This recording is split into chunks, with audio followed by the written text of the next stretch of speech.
though the battle had ended many days ago. What was once a bright and beautiful city now lay in ashes. Empty homes, cracked walls, and streets covered in dust and silence. Lyra sat hidden beneath a fallen piece of metal wall. Her knees were pulled close to her chest, arms wrapped around herself like a shield. She hadn't spoken in days. Her food was long gone. Her people, gone, too. She didn't even cry anymore. The tears had dried up. Only the cold remained. She was the last one. There had been others hiding in the ruins just like her. But one by one, they disappeared. Some left to find food and never came back. Some were taken by scavengers. Some gave up. Lyra didn't know why she was still holding on. Maybe she was too scared to die. Maybe she was waiting for something. Anything. Then one day she heard the sound. Boots. Not soft footsteps like a child. Not the rush of wild animals. Heavy boots. Military. She froze. Lyra pressed herself deeper into the shadows. Her heart pounded so loudly in her chest she was afraid whoever was coming would hear it. Her people had lost the war. If this was a soldier from the other side, especially a human, she didn't stand a chance. The boots stopped. A voice echoed through the air, deep and calm. "Anyone here? I'm not here to hurt you." Lyra didn't understand all the words, but she caught the tone. It wasn't angry. It was careful. She peeked through a crack in the wall. He was tall, definitely, human, wore thick armor, helmet off, face exposed, dark hair, a tired face. Not cruel, just worn. Like he had seen too much. He looked around, slowly stepping over broken stone. "Hello?" he said again. Lyra didn't move. She couldn't. Her body was frozen in fear. Her breathing came in short, silent gasps. Then, he stopped just a few feet away from her hiding spot and knelt. He reached into his pack and took out a small wrapped bar, food. He placed it gently on a flat piece of metal. Then he stood up again, not looking in her direction. "I'll leave this here. If you need help, take it," he said. He turned and walked away slowly, not even looking back. Lyra didn't believe it at first. It could be a trap, but she was so hungry. Her hands shook as she crawled forward. She touched the food. It was real. She snatched it and pulled back into her hole. Her teeth tore the wrapper open like an animal. It tasted strange, like nothing from her world, but she didn't care. It was food. It was life. The next day he came back. This time he didn't speak. He just placed another bar down, added a bottle of clean water beside it, and sat on a nearby stone. He didn't look for her. He didn't chase her. He just waited quietly for a while, then left. And again, Lyra took the food when he was gone. Day 3, he came back. This time she didn't wait for him to leave. When he placed the food down, she slowly crawled out. Tired, thin, her pale violet skin covered in dust and bruises. Her eyes met his. Wide, scared but curious. He didn't move. "I'm Raylan," he said softly, placing a hand on his chest. "Lan," she repeated, voice raspy. A small smile formed on his face. He pointed at her. She hesitated, then whispered, "Lyra." That was the first word she had spoken in weeks. Raylan slowly offered his hand, not to grab her, but just there. Lyra looked at it. Her fingers twitched. She remembered the last hand she held, her brother's, before he was taken. That memory stabbed her like a blade. She almost pulled back. But something in Raylan's eyes stopped her. Not pity, not command, just understanding. With shaky fingers, she placed her hand in his. It was warm, and everything inside her broke. Tears came, hot and silent. She didn't make a sound, but they fell down her cheeks like a river that had been blocked too long. Raylan didn't speak. He didn't ask questions. He gently pulled her into his arms, holding her like she mattered. Lyra stiffened at first, But then she let go. And for the first time since her world had ended, she didn't feel alone.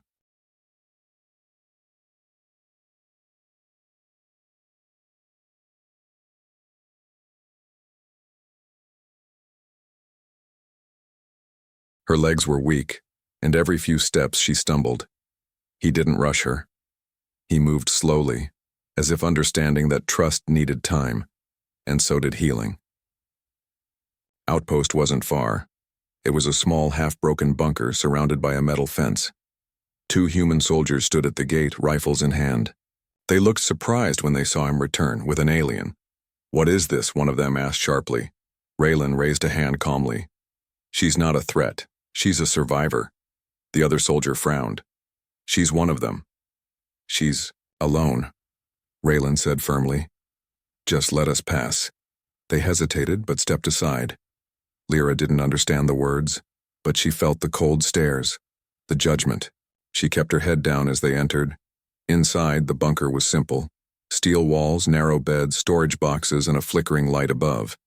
It smelled like metal and dust. But compared to the ruins outside, it was heaven. Raylan found a clean blanket and handed it to her. "Here," he said. She clutched it tight, unsure of what to do next. He pointed to a small metal bench. "Sit. Rest." Lyra obeyed. Her body ached, but she didn't speak.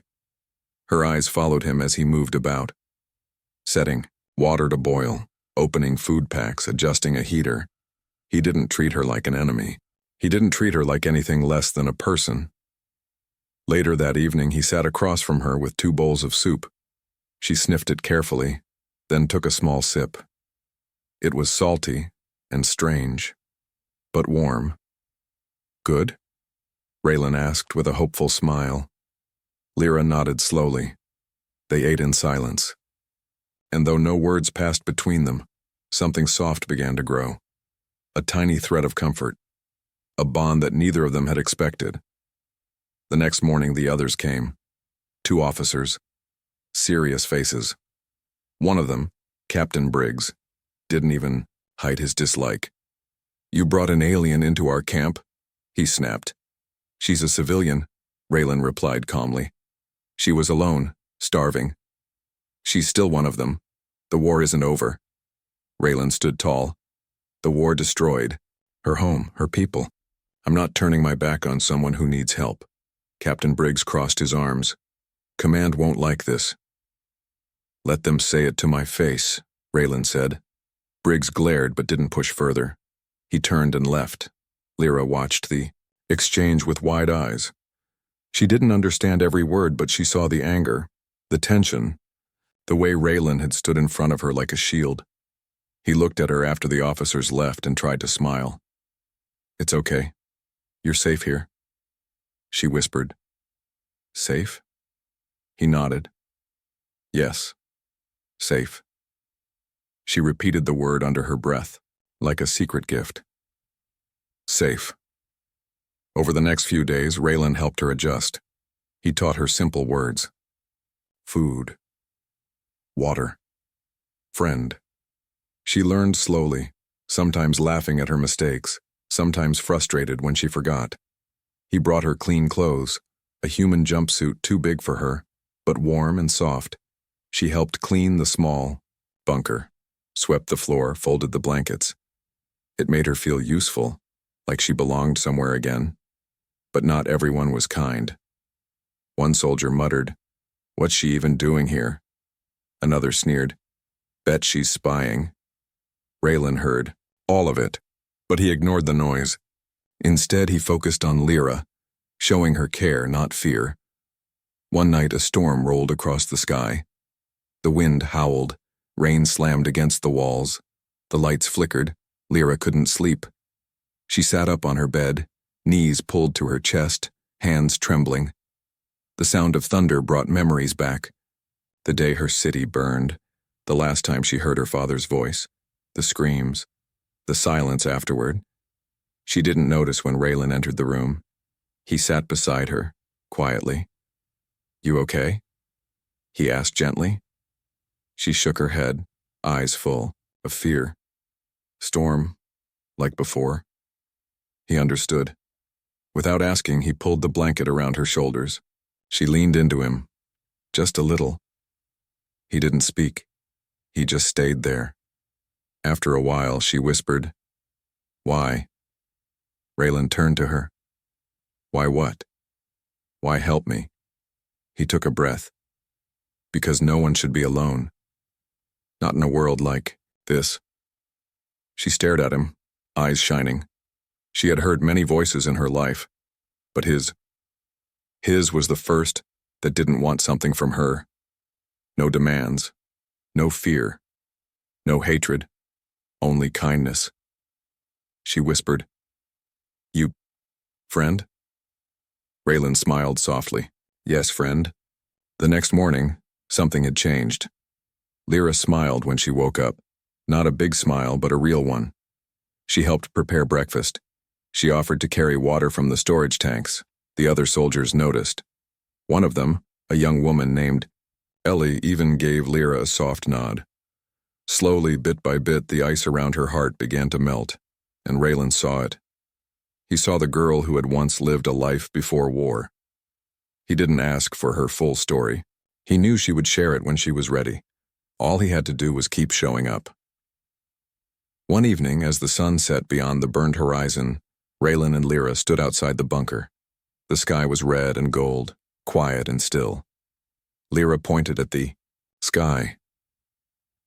"My home had skies like this." Raylan looked at her. "It still does." She shook her head. "No, all gone."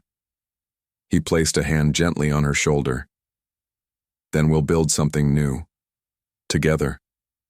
She looked at him, tears welling, again. Not from fear this time, but from something she thought was lost forever. Hope.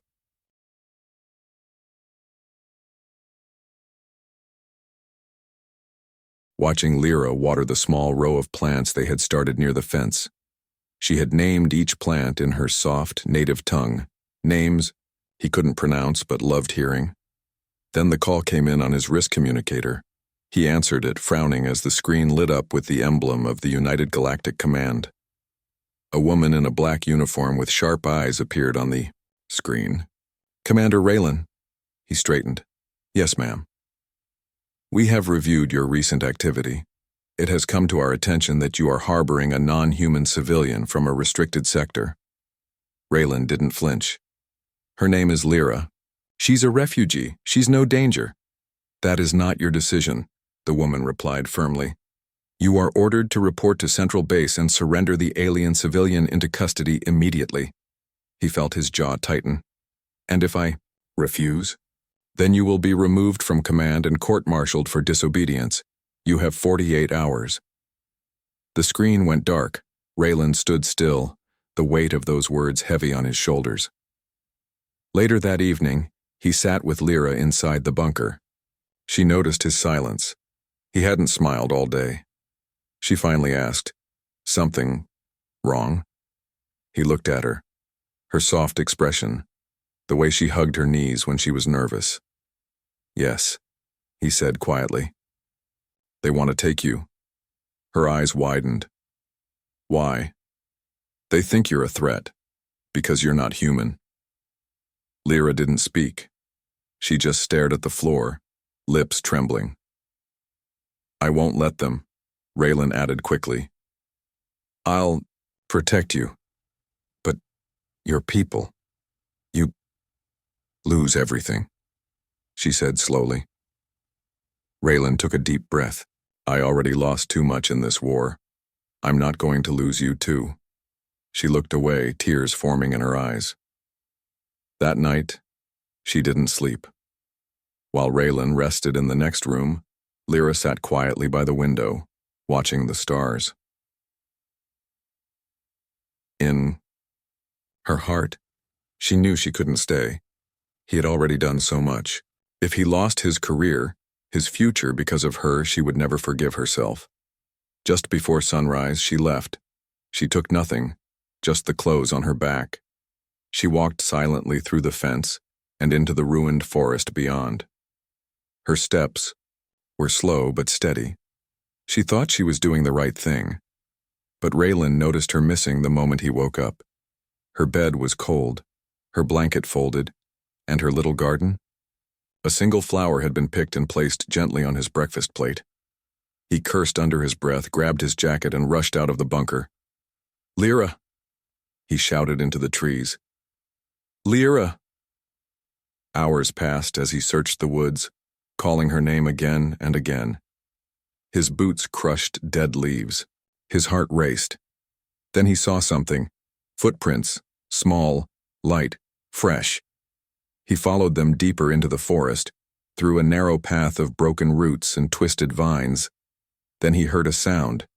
Not her voice, but growls. He ran faster. Through a clearing, he saw her, surrounded by 3 scavenger creatures. Furry, tall, with long arms and sharp claws. Wild things that fed on anything they could catch. Lyra stood against a tree, holding a branch like a weapon. Her hands were shaking. Raylan didn't hesitate. He raised his rifle and fired a warning shot in the air. The scavengers turned, but didn't run. One lunged at him. He ducked and rolled, blasting one in the side. Another tried to claw Lyra. She screamed and ducked. Raylan fired again. Missed. The last creature slammed into him. They crashed to the ground. His rifle flew from his hand. The creature raised a claw. Then a blinding flash lit the air. A shockwave burst out from Lyra's chest. The creature flew backward, slamming into a tree. Raylan looked up in shock. Lyra was glowing. Not her skin, but the air around her. A soft white shimmer. And in her hand was a small, strange device. A relic. Alien technology. Ancient. The creatures ran. Lyra fell to her knees, breathing hard. Raylan crawled to her. "Lyra, what was that?" She looked at him, eyes wide with fear. "I didn't want to use it, but I had to." Raylan stared at the device. It looked like a stone with glowing lines. "What is it?" Lyra looked down, shame on her face. "It was given to me when I was a child. Only the bloodline can activate it." "Bloodline?" She hesitated. "My father was a high leader in the old world, before the war." Raylan blinked. "Your royalty?" She nodded slowly. "Hidden, to keep safe. No one knows. I thought it didn't matter anymore." Raylan sat back, stunned. The refugee he saved was more than a survivor. She was the last heir of a fallen people. They returned to the bunker in silence. Raylan couldn't stop thinking. The council wanted her gone. Now if they found out who she really was, they wouldn't just take her. They'd use her. They'd exploit her name for power. That night he made a decision. He called command. The same woman appeared on screen. "Commander Raylan, I'm not turning her in." The woman frowned. "You know what this means." "Yes," he said. "And I don't care." He ended the call. Lyra sat beside him in the quiet. "You will lose everything," she whispered again. Raylan looked at her. "I already told you. You're not a threat to me. You're not a mistake. You're someone who matters." She looked at him, eyes soft. "I won't let them take you," he said again. This time she believed him completely.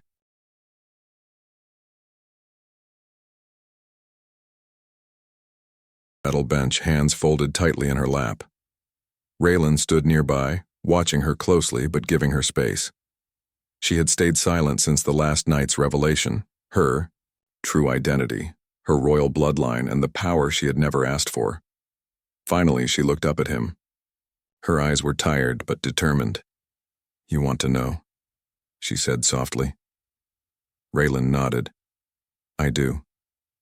But only if you want to tell me." She took a deep breath and began. "I was born into a family that ruled a world far from here, a place called Kailara. Our people lived in peace until the war came." Her voice trembled as memories surfaced. "Our leaders tried to protect us, but we were outnumbered. My father was a council leader. He wanted to find peace with humans, but others wanted war." She paused, eyes distant. The war destroyed everything. My family was killed. I was hidden by a trusted friend with this. She held up the small device she had used to save Raylan. It is an ancient artifact, passed down through generations. It has power, but only the bloodline can control it. Raylan listened carefully, absorbing every word. So you were hidden to protect you from enemies? From both sides? Lyra nodded. Yes. But I never wanted this life.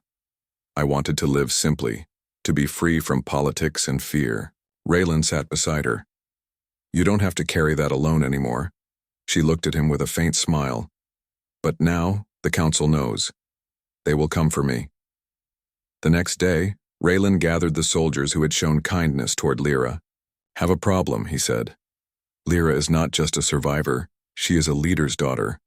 The council will try to use her. Ellie, the young soldier, frowned. What can we do?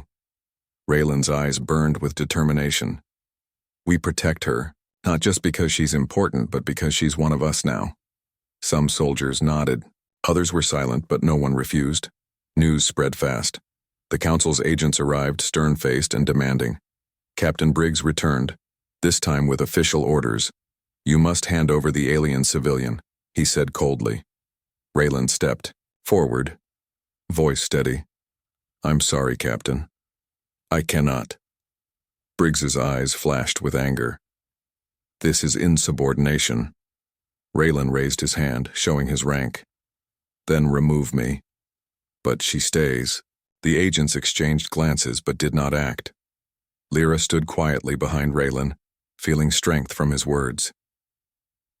Later that night, Raylan sat with Lyra under the stars. You made a choice today, he said softly. She nodded. I choose to stay with you, not because I am safe, but because you make me feel like I am. He smiled, reaching out to hold her hand. We will face this together, he promised. She squeezed his hand, hope shining in her eyes for the first time in a long while.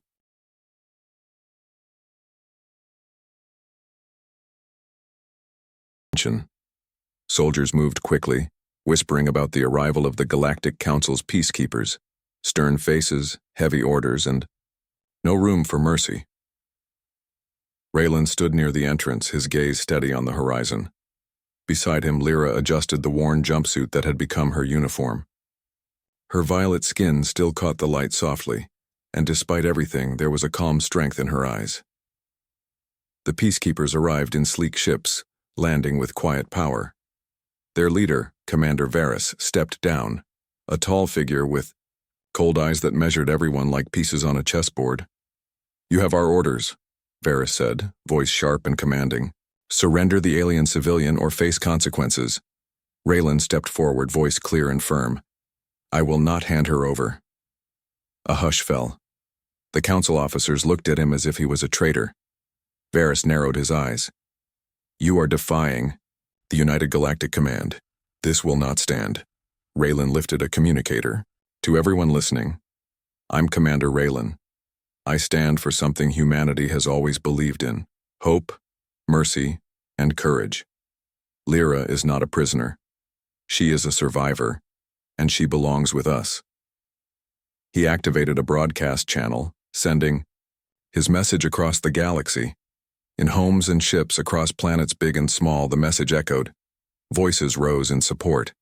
Messages flooded in, not just from humans, but from aliens who had heard of Lyra's story and Raylan's courage. They stood behind them. Back at the outpost, the peacekeepers exchanged uneasy glances. Varys hesitated. His orders were clear, but so was the rising support for Raylan. The commander lowered his weapon. This isn't over, but today we will retreat. The council's ships lifted off silently.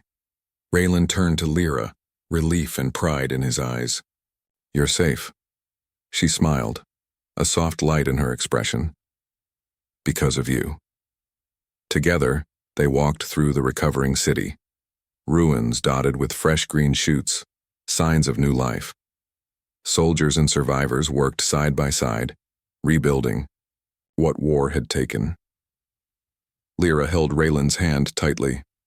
I had no one, she said quietly. Not anymore, Raylan replied. He pulled her close, sheltering her with his arms. For the first time in a long time, she believed in a future. As the stars rose that night, the sky no longer felt empty. It was filled with promises. Lyra looked up and whispered, "Thank you." Raylan smiled softly. "You saved me too." They stood together, two souls from different worlds, united by hope and trust. And in that moment, everything changed.